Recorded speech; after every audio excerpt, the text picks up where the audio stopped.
안녕하세요. 제가 얼마 전에 캐나다 워홀 관련해서 이제 간호사로 근무 가능하다고 영상을 올렸는데 미처 거기에 못 담은 정보들이 있어가지고 다시 지금 급하게 카메라를 켰습니다.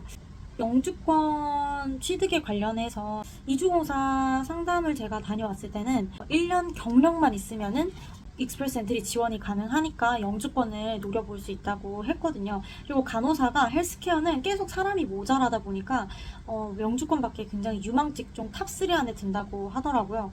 너무 잘 된 일이죠. 간호사로 이제 이민 오실 분들에게는. 이제 이 워킹 홀리데이로 와서 그래서 취업을 하기만 하면은 이제 1년 경력은 쌓을 수 있을 거고 1년 경력이 이제 채워지자마자 익스프레스 엔트리에 내 프로필을 집어 넣을 수 있는 거죠. 물론 이제 제가 저번에 말씀드렸듯이 내 점수를 이제 먼저 계산을 해봐야겠죠. 뭐 나의 나이, 학력, 영어 점수, 뭐 가족이 있는지 뭐 이런 정말 이제 여러 기타 등등의 점수가 있잖아요. 그거 전부 다 내 조건을 입력했을 때 나오는 점수를 확인해서 내가 이제 영주권을 노려볼 수 있을지 없을지를 좀 판단할 수도 있을 것 같고요. 솔직히 말하면 이 익스프레스 엔트리 풀 안에 몇 명이 있는지도 몰라요. 그래서 몇 명이 몇 점대에 몰려 있는지도 모르고 우리는 몇 명을 뽑는데 커트라인 점수는 몇 점이다 하면 그냥 그 위로는 그냥 다 뽑히는 그런 구조이거든요. 캐나다 정부에서 드로우를 이제 발표하는 거를 기다릴 수밖에 없어요. 가장 최근에 익스프레스 엔트리 이제 드로우 나온 게 9월 19일이었거든요. 4,000명을 뽑는데 점수는 509점까지가 커트라인이었어요. 꽤나 높은 점수잖아요. 509점은 굉장히 500점 되니까 너무 까마득해 보이지만 의료 직종으로 이제 들어가게 되면은 점수가 또 좀 낮아져요. 일단 의료 직군 이제 카테고리 베이스 이제 의료 직종 메디컬 쪽으로 해가지고 올해 있었던 드로우가 2월 14일 날 3,500명을 뽑았어요. 여기에 422점이었거든요. 커트라인이. 7월 5일이 3,750명을 뽑았는데 점수가 445점이었어요. 400점 되면 그래도 좀 노려볼 만한 점수이지 않나요? 저는 이제 충분히 가능성이 있다고 생각을 했었거든요. 물론 이제 개개인마다 점수는 다 다르겠지만요. 굉장히 그래도 500점보다는 굉장히 노려볼 만한 점수여가지고 저는 굉장히 괜찮다고 생각을 했었거든요. 근데 여기서 제가 이주공사에 이제 상담을 다녀오면서 또 알게 된 사실이 Human Capital Priorities 프로그램이라고 있는데 이거는 온타리오 주정부에서 600점의 가산점을 준대요.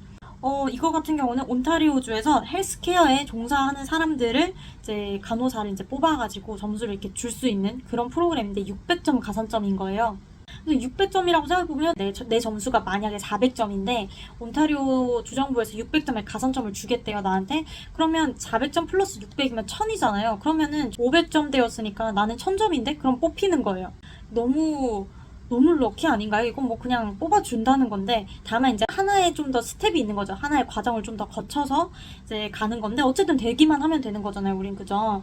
2월 6일 날요. 온타리오 주정부에서 헬스케어 부문으로 해서 뽑았는데 이 600점 가산점 주는 사람들을 2,086명을 총 뽑았거든요. 점수는 379점에서 430점까지였어요. 그리고 두 번째가 3월 7일이거든요. 3월 7일 날 2,104명을 뽑았어요. 352점에서 421점까지 받았고요. 그리고 9월 12일에 1269명을 뽑았는데 이게 414점에서 444점까지였어요. 3월 7일 같은 경우는 352점이었는데 받았어요. 그럼 352점인데도 불구하고 내가 600점의 가산점을 얻어서 그냥 영주권이 나온다는 말이에요. 너무 획기적이지 않나요, 여러분? 저는 와, 이 500점 어떻게 채우나 막 되게 좀 걱정을 했었거든요. 이 프로그램을 잘 몰랐을 때는. 그래서 막 다들 막 마스터 프로그램을 하고 막 이제 프랑스어 공부를 하고 막 이렇게 하더라고요. 다른 사람들 보니까. 그래서 와, 쉽지 않구나 싶었는데 간호사로 내가 취업만 해서 1년 경력만 만들면은 굉장히 괜찮은 서포트 프로그램 게다가 내가 학교도 안 가고 면허를 바꾸는데 이제 비자도 심지어 워킹홀리데이로 맥시멈 4년까지 가능하면 와, 이건 진짜 이민 문 열었다 라는 생각을 했습니다. 여러분, 또 하나 놀라운 점이 있는데요. 보통 워홀로 오는 경우가 보통 이제 싱글이 대부분이잖아요. 결혼 안 했거나. 근데 이게 놀라운 사실이 한국에서 내가 결혼을 하고 배우자가 있고 아이가 있어도 신청을 할 수 있어요. 그리고 내가 워홀 비자를 이렇게 받아서 캐나다를 와요, 혼자서. 그리고 내가 취업을 해요. 간호사로 취업을 해서 잡 오퍼를 받아요. 그럼 이 받은 잡 오퍼를 가지고 내 가족을 땡겨올 수 있어요. 너무 놀랍지 않나요? 저 이거 진짜 처음 알고 나서 너무 깜짝 놀랐거든요. 내가 워킹홀리데이 비자로 혼자 와서 내가 취업을 하고 내가 받은 잡오퍼에다가 이제 경력 증명서 혹은 재직 증명서를 이제 제출을 해서 내 가족을 땡겨올 수 있어요. 나의 배우자를 땡겨올 수 있고요. 심지어 내가 아이가 있으면 내 아이까지 데려올 수 있고요. 그리고 아이는 무상 교육도 가능하고요. 물론 사교육은 안 됩니다. 내 배우자도 오픈 워크 퍼밋을 받을 수 있어요. 처음에는 워킹 홀리데이 비자가 2년 나오잖아요. 그럼 이 2년으로 내 배우자를 땡겨와서 배우자도 2년의 오픈 워크 퍼밋을 받아요. 내 비자가 만료되는 날까지. 근데 제가 저번 영상에서 말씀드렸듯이 이거 한 번 더 연장이 가능하다고 했잖아요. 한 번 더 2년 더 연장 가능하면서 내 비자를 내 배우자도 또 2년 연장이 가능해요.